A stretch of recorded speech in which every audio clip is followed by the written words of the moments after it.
歡迎來到明星新聞 MKN Star News 頻道，請訂閱頻道，所以大家不要錯過當天最熱門的新聞。我們今天的時事通訊包括以下內容：人紅是非多，張凌赫一句“像出生在東南亞”引爭議，被罵上萬條，本人連夜道歉。近日，張凌赫在綜藝節目《你好星期六》遊戲環節中，因評價畫像時提及像出生在東南亞的人在海外地區引發爭議，被指涉及地域刻板印象。3月10日，張凌赫在 Instagram 平台發文道歉，稱本意沒有任何歧視意思，同時表示不希望任何支持我、喜歡我的人因此感到難過。張凌赫這回真攤上大事了。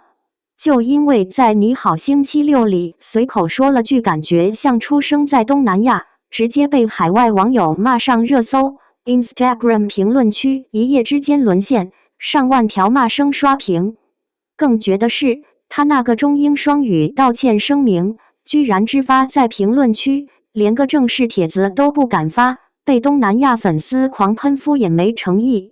這邊道歉信還沒捂熱，那邊你好星期六節目組火速刪掉了爭議片段，簡直像在演繹出緊急滅火連續劇。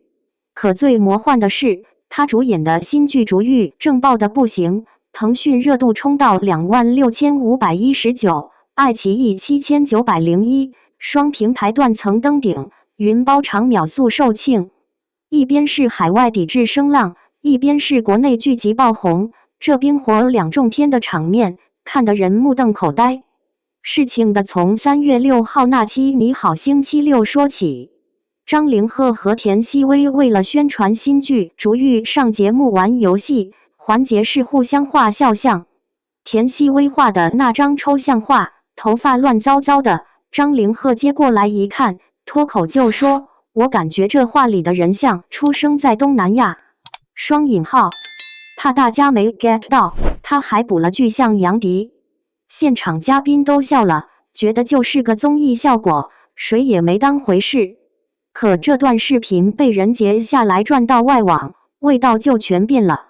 泰國、越南的網友炸了鍋，覺得這畫是把東南亞和醜抽象綁在一起，是赤裸裸的地域歧視。有網友直接做對比圖，把張凌赫的畫和上世紀西方雜誌醜化亞洲人的漫畫放一塊，配文2026年的歧視更高級了。爭議像滾雪球一樣越滾越大，甚至波及到他在泰國的代言，那個他拍了好多廣告的椰子水品牌。3月10號晚上，張凌赫在 Instagram 評論區發了中英雙語道歉。他說：“對於在綜藝中我所說的話，讓大家覺得不適，我感到非常抱歉。我想在此說明，每種文化都有獨特的魅力，我的本意絕沒有任何歧視的意思。”雙引號，他還特別感謝了東南亞粉絲的支持，說不想讓喜歡他的人難過。但網友根本不買賬，評論區瞬間被攻陷，無法上傳一個像樣的道歉帖，只是在評論區道歉，無法接受。這條評論被頂到最前面，還有人說，你只是怕輿論擴大才道歉的，並不是真心實意。雙引號，國內外的反應簡直像兩個平行世界。國內大部分網友覺得這就是個玩笑，沒必要上綱上線。有人說普通人日常也開這種玩笑，藝人容錯率太低了。可東南亞網友的憤怒點在於，他們長期被貼上黑、土、窮、醜的標籤，對這種外貌關聯地域的言論特別敏感。一位馬來西亞網友說：“我們不是反對玩笑，是反對把刻板印象當幽默的傲慢。”雙引號，你好星期六節目組動作很快，爭議一出就把那段剪掉了。但網友不依不饒，質問節目組，如果片段有問題，為什麼播出前不審核？這種事後刪除的操作，被批是典型的馬後炮。張凌赫的團隊這次被罵慘了，不只是因為那句話，更因為道歉的方式。有人翻出他工作室前一天還在國內發律師聲明，態度強硬的維權，轉頭對外網爭議救火速滑櫃，被嘲諷對內重拳出擊，對外卑微道歉。這種內外有別的處理，讓很多人覺得不舒服。商業上的影響已經開始了。他在泰國代言的椰子水品牌，之前鋪天蓋地都是他的廣告，現在面臨消費者抵制的壓力。雖然品牌方還沒公開表態，但社交媒體上已經出現了抵制話題。這對一個正在開拓海外市場的藝人來說，打擊不小。但另一邊，竹玉的數據好到嚇人。開播15分鐘，騰訊熱度破23000，3小時衝到26000，刷新了平台年度紀錄。張凌赫演的謝崢，雲和角色霸屏指數破80萬，穩居榜首。微博上張凌赫謝崢戰損莊，張凌赫人類邁巴赫輪番上熱搜，主話題閱讀量破50億。雲包場活動超7萬座，總價值超過330萬元。這種分裂的局面特別有意思。海外罵聲一片，國內劇照追，數據照漲。有劇迷在評論區呼籲，回歸作品本身吧，別過分解讀一句玩笑。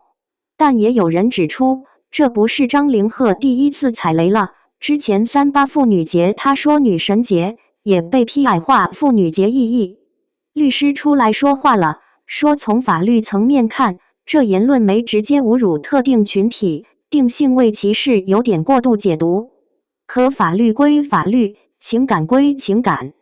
東南亞網友的感受是真實的，那種被冒犯的感覺不會因為一句本意無歧視就消失。這場風波像一面鏡子，照出了內娛藝人走向國際時最尷尬的處境。在國內綜藝裡隨口開的玩笑，放到全球語境裡可能就變成了雷區。張凌赫不是第一個，也不會是最後一個。之前也有藝人因為類似問題翻車，但這次特別典型，因為正好撞上他事業上升期，竹玉爆了，海外市場也在拓展。節目組的責任也被拎出來討論。為什麼剪輯的時候沒發現這個問題？